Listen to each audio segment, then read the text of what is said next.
In today's episode, Dr. Plotkin will continue the discussion of zoopharmacognosy with Part 2 of Plants of the Apes, How Animals Use Medicinal Plants. From the carefully selected flora used in certain birds' nests as insect repellents, to the tropical daisy species eaten by chimpanzees as an antibiotic, we'll learn how some creatures have a sophisticated knowledge of the healing power of plants. In terms of intentionally using plants for medicinal purposes, the great apes of Africa are the most sophisticated members of the animal kingdom. Harvard primatologist Richard Wrangham observed chimpanzees in Uganda's Kibale forest consuming a tropical daisy called Aspelia in the early 1980s. While chimps devour mostly plants in their largely vegetarian diet, Wrangham made note of the unusual behavior surrounding consumption of the species. The leaves were carefully chosen and then swallowed. Furthermore, the primates' faces appeared to indicate severe distaste, like a child taking castor oil. Because chimps, like people, are prone to parasitic infections, Wrangham hypothesized that the monkeys were consuming these leaves for medicinal rather than nutritional purposes. Wrangham brought Aspelia specimens to the lab for analysis and received startling results. The plant contained a novel compound, which they named theorubrine, that proved to have potent fungicidal and vermicidal properties. That is, it killed bacteria, fungi, and worms. Curiously, they also learned that this plant and related species are widely employed by African peoples for a number of medicinal uses, from treating cuts to cystitis to gonorrhea. This in turn raised another issue. Was it the use of this plant by the chimps that led people to experiment with it in the first place? Ethnobotanists, scientists like me, who study people's use of local plants, have long wondered how a culture learns which species harbor medicinal qualities. While the process of trial and error clearly plays a significant role in this process, might not the plants employed by animals offer a natural starting place for experimentation? The theorubrine story had an even more bizarre footnote. When scientists retested Aspelia in the lab, they only found theorubrine in the roots of the plants, which the chimps do not eat. African, European, Japanese, and American research teams have repeatedly confirmed that the primates consume only leaves. Why then are parasite-ridden chimps eating the leaves? Primatologist Michael Huffman, an American scientist who lived in Japan and works in Tanzania, found the answer in an ingenious bit of field research. Huffman and his colleagues found that the chimp's droppings often contained both Aspelia leaves and intestinal worms that had been impaled on stiff, tiny hairs, known as trichomes, on the leaf surface. Though the chimps were taking the leaves as medicine, it was not a chemical that killed the parasite, but a physical remedy that simply scraped out and impaled the offending organism. Huffman christened this process the Velcro effect.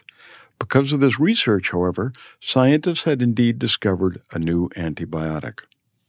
Huffman, who was inspired to choose a career in primatology by his childhood fascination with the book Curious George, eventually collected concrete evidence that the chimps were employing other plants as chemical medicines rather than just botanical Velcro.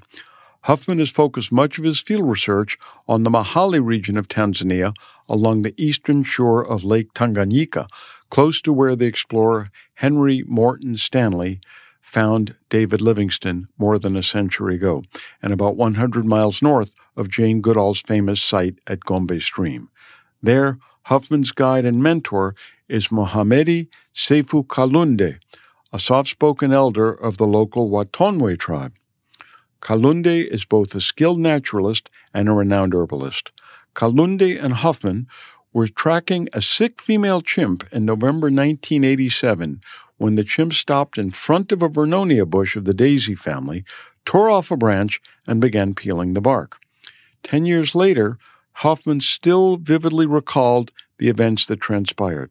Quote, Mohamedi said, "That is very strange. I don't know why she's eating that because it's very bitter." I asked, "Do they eat it a lot?" And he said, "No." Then I asked him if his people made use of it, and he said, "Yes, we take it for stomach problems." Vernonia represents one of the most important and widely used medicinal plants of the African continent, in fact. In Ethiopia, it is valued as a treatment for malaria. People in South Africa use it for amoebic dysentery. Tribespeople in Zaire use it for diarrhea, and the Angolans employ it for upset stomach. In Kitongwe, the language of Huffman's guide and mentor Kalunde, the name for Vernonia is Njonso, which means bitter leaf and the real medicine. As they watched the sick chimp together, she finished peeling the bark and began chewing on the stem. She did not swallow it, however, but spit out the chewed remains, only ingesting the bitter sap. Huffman doubts the sap is, quote, an acquired taste consumed for gustatory purposes. The flavor is exceptionally foul. Jane Goodall once performed an intriguing experiment, which probably has some bearing on Huffman's observation. When she gave sick chimps bananas laced with the antibiotic tetracycline, they readily devoured them. However, when she offered the same drug-laden fruits to healthy chimps, they refused them. Huffman and Kalunde continued to follow the sick chimp, which made a rapid recovery. Prior to consuming the plant sap, the chimp was suffering from constipation, malaise, and lack of appetite. A day later, she'd made a spectacular recovery. The researchers had trouble keeping her in sight as she began climbing ridges at a rapid clip. Of course, a single observation of a single sick chimp cannot be considered convincing proof in and of itself. Yet in December of 1991, the research team made similar observations that added credence to their theory. Huffman and Kalunde observed another sick chimp eating Vernonia and managed to test their hypothesis. As they tracked the chimp, they collected samples of her droppings for laboratory analysis. At the time of the first collection, the stools contained 130 nematode eggs per gram. Less than 24 hours later, the egg level was reduced to 15 per gram, and the chimp had resumed hunting, an energy-intensive exercise that she appeared unable to perform the day before. When the researchers calculated exactly how much of the plant the animal had ingested, they found that her dosage was almost identical to that taken by ailing tribespeople. The period of recovery, 24 hours, was identical for both people and chimps. And though the plant was common and available year-round, chimps tended to consume it only during the rainy season, when parasite infections are most prevalent. Working with Japanese colleagues, Huffman had the plant chemically analyzed. Lab work revealed two types of chemical compounds that accounted for the plant's medicinal uses. The plants are rich in sesquiterpene lactones, chemicals found in many botanical species known to have anti-worm, anti-amoeba, and antibiotic properties. New sesquiterpene lactones found in these plants demonstrated significant activity against leishmaniasis, a common and disfiguring tropical disease, as well as drug-resistant falciparum malaria. Appropriately, the first commercial use of these Vernonia extracts may be for animals rather than people. Huffman has collaborated with colleagues in both Denmark and Tanzania to determine the efficacy of Vernonia extracts in killing a nematode by the scientific name of Osteophagostum stephanostomum, another instance in which the scientific name is longer than the creature itself. These nematodes and their close relatives cause significant loss of livestock, particularly in the tropical world. Current treatments, while effective, are often expensive by third-world standards and simply inaccessible. The quality of livestock husbandry in the tropics could be vastly improved by providing farmers with a plant they can grow and use to kill parasites effectively. Even if developed successfully, Vernonia would not represent the first example of a useful tropical plant finding its way into the medicine cabinet of the veterinarian rather than the physician. The fruit of the betel palm is the stimulant of choice in many parts of Asia, where local people chew it wrapped in the leaf of local pepper vine. Alkaloids in the fruit provide chemical stimulus, and some claim that betel nut is as addictive as tobacco. Several decades ago, chemists isolated an alkaloid from the palm, which they call arecoline, because the scientific name for the palm genus is Areca. Although initially used by physicians as a human vermifuge, that is, to kill parasites, arecoline was eventually judged too toxic for our own species and is currently employed as a treatment for parasites in animals. Animals often prove tougher than humans do. They don't suffer the side effects some drugs cause in people. Few animals live as long as our species, so they theoretically won't incur the deleterious effects that may result from taking a drug for many decades. Hence, many of the drugs, both natural and synthetic, currently in development will eventually be used for animals instead of people, or for both.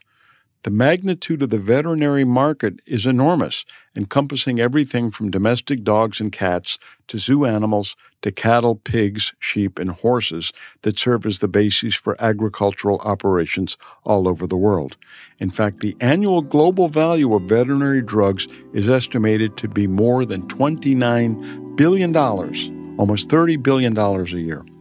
To purchase Dr. Mark Plotkin's new book, The Amazon, What Everyone Needs to Know, or his first book, Tales of a Shaman's Apprentice, visit your local bookseller or order from Amazon.com. Some plants harbor compounds potentially useful both for human and veterinary medicine. Fig trees dominate many tropical forests, where their fruits serve as major dietary components for both birds and primates. Chimps use the trees for medicinal purposes as well as food. In the western Amazon, the sap of one species is so highly valued as a cure for parasitic infections that it is bottled and sold commercially. The leaves of an African species are eaten by chimps in Tanzania, probably because they contain protein-destroying enzymes that kill nematodes, which, as we've seen, are the chimpanzees' most common intestinal parasites. The young leaves, which the chimps eat, contain 600% more antiparasitic agent than do the older fig leaves, which shows the chimps are pretty good botanists. Fig sap is also consumed medicinally by another large mammal, the elephant. Presumably, these pachyderms value it for its antiparasitic nature, much as local people use the plant. But fig trees aren't the only medicinal plant consumed by the elephant. In the early 1940s, scientists observed Asian elephants devouring the fruits of a legume of the genus Entada before embarking on lengthy treks, leading researchers to hypothesize that the plant may serve as either a stimulant or a painkiller, or maybe it's just pachyderm carbo-loading. For example, a World Wildlife Fund ecologist spent much of 1975 tracking and observing a pregnant elephant in Tsavo Park in Kenya. The elephant had a standard routine of covering about 3 miles a day in search of edible plants. One day, the mother-to-be walked almost 20 miles and devoured an entire tree of the borage family. The scientist had never observed this creature eat the species before or after this particular incident. 4 days later, the elephant gave birth. While this is not proof of cause and effect, the scientists soon stumbled across an interesting connection. Pregnant women in Kenya prepare and consume a tea of the bark and leaves of the species to induce either labor or abortion. When Michael Huffman related this story to his colleague Kalunde, the Kenyan replied that his grandmother had taught him that Watongwe women had used this plant for the same purpose in the distant past. Huffman noted that the Watongwe live in southwestern Tanzania, more than 100 miles south of Tsavo, implying that the custom was probably the case in more than one elephant individual or population. According to Huffman, Mohamedi learned most of what he knows about medicinal plants from his late grandfather, who gleaned insight into the potential utility of the flora by observing the behavior of the local fauna. Kalunde related the tale of a sick African-crested porcupine that dug up and consumed the roots of a local plant known as mulengelele. The little creature soon recovered from bouts of diarrhea and lethargy, often the symptoms of a parasite infection. Kalunde claimed that this led the Watongwe to begin employing mulengelele to treat parasite infestations among themselves. Hoffman cautions that this story may be merely an interesting teaching device to pass important information down from one generation to another, and adds that medicinal plant use has never before been reported in porcupines. Can we afford to dismiss this as an allegorical tale for transmitting information to children and grandchildren, or should mulengelele be investigated in the lab? This episode parallels an experience I had in the northeast Amazon with an extraordinary tribal group known as the Maroons. When slaves were brought to the Amazon in the 17th and 18th century, Many managed to escape from captivity into the rainforest. There they coalesced into tribal societies very much patterned on the African cultures from which they had been forcibly removed. They were warriors, perhaps by nature, but certainly by necessity, as they represented a severe threat to the plantation economy of the local colonies. As long as there was a home in the forest for runaway slaves, servants on the plantation were that much more likely to take up arms and/or escape. In Brazil, the Maroons managed to organize themselves into the city-state known as Palmares, which was eventually razed to the ground by white plantation owners and their henchmen. In Suriname, however, the Maroons were never conquered, and there these unique African-American cultures continue to thrive. From an ethnobotanical perspective, the Maroons are exceedingly interesting in that they have an origin in and a relationship with the forest different from the local Amerindians, as demonstrated by the ethnobotanist Bruce Hoffman. For example, they employ some plants for medicinal purposes that the Amerindians do not use. Because the Native Americans have lived in the forest for thousands of years and the Maroons have only been there for several hundred years, it's tempting to assume that the latter know much less about the forest because they're relatively recent arrivals. I came to find out that this is not always the case. I was visiting the capital of Paramaribo, sitting on the terrace of a bar overlooking the muddy brown Suriname River that flows gently past the city. With me was Chris Healy, an American raised in Suriname, who's an expert on Maroon art and culture. We're speaking about the people, the plants, and the animals of the forest when he told me an exceedingly peculiar tale about the tapir, the largest mammal of the Amazon rainforest. According to Chris, the Maroons claim that tapirs eat the stems of the neku plant, defecate into forest streams, and eat the fish that rise to the surface, stunned by compounds in the plants. In fact, neku, known elsewhere in Latin America as barbasco or chimbo, contains chemicals known as rotinoids that interfere with fish's ability to intake oxygen, causing them to float to the surface if neku has been added to the water in which they swim. Local peoples, both Amerindians and Maroons, take advantage of this phenomenon by throwing crushed neku stems into the river and catching the fish that rise to the surface. This plant serves as the source of rotenone, which is used as a biodegradable pesticide by organic gardeners and was in fact valued by American soldiers during the Second World War to kill mites that infested their clothing. Thinking that the Native Americans know more about the forest and its creatures than the Maroons do, I queried several Amerindian colleagues about tapirs and neku, but they steadfastly denied any connection between the two. However, several Maroons that I interviewed told me that tapirs do indeed consume neku, defecate the remains in forest streams, and so on. Does this mean that the Maroons learned of the fish-stunning capabilities of neku from watching tapirs?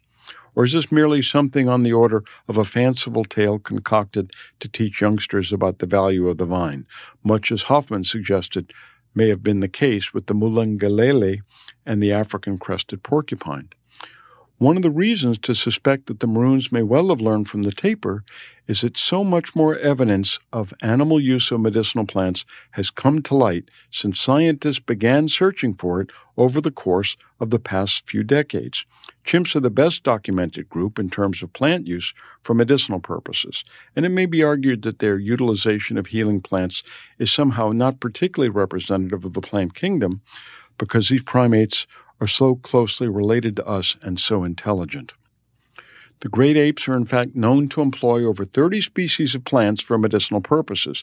This may well represent what scientists call an artifact of collection, meaning that the most attractive, conspicuous, and human-like animals receive the most attention. Hence, we conclude that these species use more medicinal plants than other creatures. In fact, the more we look, the more we find. Even the literature contains a long and extensive list of animals, mostly mammals, probably for the reasons noted above, consuming botanicals for purposes which are presumably therapeutic. A recent paper in Science magazine by Jacobus de Rode of Emory University noted that fruit flies lay their eggs in high ethanol foods, like the fermented marula fruits so beloved by Jane's chimps, to deter predation by wasps. Wood ants add antimicrobial resins, essentially antibiotics, from pine trees to deter microbial growth, much as the ancient Greeks added terebinth resin to wine to prevent spoilage. And sparrows and finches have been found to, in fact, add cigarette butts to their nests to deter mite infestations, because nicotine has long been used to repel insects. Another example is pigs, who are notoriously prone to parasite worm infestations. Wild boars in both India and Mexico consume plants with known anti-helminthic, that is, anti-worm properties, pigweed in India and pomegranate roots in Mexico. Yet there's an unusual twist to this pig story. In India, local people extract and use a worm-killing medicine from the pigweed roots. But though pomegranate root bark is known to contain an alkaloid that kills tapeworms, neither the pig nor the pomegranate is native to Mexico. The Spanish brought both to the New World. The pigs nonetheless selectively seek out and consume the roots of this tree as their ancestors once did in the Old World. In the course of his decades of research on tropical plants and animals, the aforementioned ecologist Dan Jansen unearthed a paper published in 1939 which noted that the Asian two-horned rhinoceros was observed eating so much of the tannin-rich bark of the red mangrove that its urine was stained bright orange. Tannins are a major component of some over-the-counter antidiarrheal preparations such as enteroviaform. Jansen has noted that the concentration of tannins in the bladder of the rhino necessary to change the color of its urine was undoubtedly sufficient to have an impact on parasites in the creature's bladder or urinary tract. These animal-plant interactions have also been observed outside the tropics. Sean Sigstead, a laconic Harvard-trained ethnobotanist now living in Colorado, has focused his studies on the plants, animals, and peoples of the American West. Sigstead's favorite plants are a small genus of herbs known as ligusticum, but he's not the only one captivated by this somewhat nondescript little herb. When bears encounter the plant, they exhibit peculiar behavior. Ligusticum functions, in effect, as an ursine catnip. Sigstead once observed ligusticum roots thrown into a brown bear zoo enclosure, and a brawl ensued. The victor carried the roots to a corner of the cage, chewed them up, spit them out, rubbed them all over his face and body. Both grizzlies and polar bears have proven similarly enamored of this little plant. The Navajos of Arizona taught Sigstead that the name for ligusticum in their language translates in English as bear medicine. These tribal peoples value this plant as a treatment for many ailments, treatments whose effectiveness is borne out by chemical analysis that documented the presence of compounds that are both anticoagulant and antibacterial, as well as other chemicals that may combat both fungi and insect vermin. To the Navajos, the bear is a sacred creature. In their creation tales, these animals are considered experts in the use of medicines. Sigstead was a bit surprised that his findings were considered so astonishing when he began reporting them in the late 1980s. After all, he told me, deer and elk have long been known to chew aspen bark, which contains compounds similar to aspirin. Why should bears be any less adept at using plants than these creatures? He also feels that people's amazement upon discovering that bears were using these plants may have more to do with our own perception and categorization. He went on to say, quote, "We tend to place a somewhat artificial barrier between food and medicine, where an accurate description is probably better described as a complex mosaic." This animal behavior noted by Sigstead has also been observed in tropical America. Quadrimundis, long-nosed relatives of the raccoon, have been observed rubbing the resin of a tropical relative of myrrh and frankincense into their fur, presumably to kill or repel lice, mosquitoes, ticks, and other noxious vermin. The Capuchin monkey of tropical America have similar practices, but are known to utilize a wider variety of plant species. Capuchins have observed rubbing 8 different plants into their fur. Of these, 4, Hymenaea, Piper, Proteum, and Virola, rank among the most common medicinal plants used by tribal peoples of the Amazon rainforest, and at least 2 of these are used by Native Americans to treat skin problems as well. Capuchin monkeys in Costa Rica massage a mixture of the Hymenaea tree, which is a legume, and into their fur. The Suriname Maroons collect the same dried resin and make it into a tea to treat diarrhea and burn it to keep away flying insects. Laboratory analysis has revealed that this resin harbors compounds that repel insects, and anthropologists have observed these monkeys rubbing 4 other plants into their fur as well. Peasants in the region use 3 related species to repel insects and also to treat skin problems. And the trio peoples who live just south of the Maroons in the northeast Amazon have repeatedly told me they watch and learn medicinal species by observing the primates in their rainforest home. As a final example, I want to talk a bit about birds. They also appear to be making use of plants as both medicines and pesticides. Investigators were puzzled as to why penguins had almost no parasites or other harmful microorganisms in their digestive tract. Further field study revealed that penguins were consuming blue-green algae on a regular basis, and these marine organisms are often loaded with potent chemical compounds. Other birds most definitely use plants for non-food purposes, which could conceivably lead us to new and useful compounds in the process. Hawks have long been known to place sprigs of green leaves in their nest. This is important, fresh material. Here's why. Birders now note that hawks select only the live branches of certain tree species and replace the dead or dying leaves in their nests with this fresh material every few days. The red-tailed hawk, for example, uses the leaves of the cottonwood and quaking aspen, while the bald eagle, our national symbol, chooses the sedge and the needles of the white pine. In a classic study of this phenomenon, Brad McDonald of Ripon College found that 7 species of raptors, that is, birds like hawks and eagles, were using over 12 species of plants. Though other scientists have advanced hypotheses to explain this behavior, from camouflaging the nest to advertising nest occupancy, McDonald's group tested these plants in the lab and found that all effectively repel insects. In this particular experiment, houseflies. Although scientists suggest that these leaves are also noxious to other vermin like mites and bacteria. Because these birds are carnivore, the adults regularly carry dead or dying creatures to the nest to feed their offspring. The blood and decomposing flesh of these prey items attract a steady stream of insects and bacteria that have the capacity to weaken and kill the young birds. By using the green plants that they do, the adult raptors protect their offspring in what is probably the first known ornithological case of preventative medicine and maybe antibiotics as well. Compared to the trees of the temperate forest, the chemical composition of rainforest tree leaves is relatively unstudied. In McDonald's research, he noted that antibacterial compounds had already been isolated from the leaves of one of these plant species before he began his study. Similar investigations of whether tropical birds employ local leaves for repellent and/or bacterial purposes are now underway. But Neil Rettig, the foremost authority on the world's largest eagle, the Amazonian harpy, has already observed that these magnificent creatures apply live branches of the giant mora tree to their nests in a similar fashion. And what might be an insect repellent for the birds might conceivably one day prove to be a safe and effective insect repellent or antibiotic for us as well.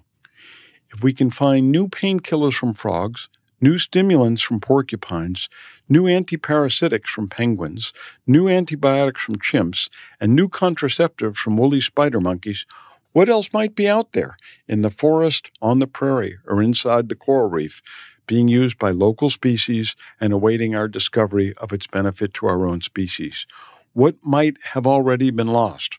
When the Portuguese first arrived on the eastern shore of Brazil 500 years ago, the population of Moraki monkeys probably numbered in the hundreds of thousands. Now their population has been reduced to a few hundred individuals, and more than 90% of their once magnificent rainforest has been destroyed. Who knows what we lost, either in terms of the actual chemicals, the species that produce them, or the primate knowledge of how to use them, not only for their benefit, but potentially for ours as well.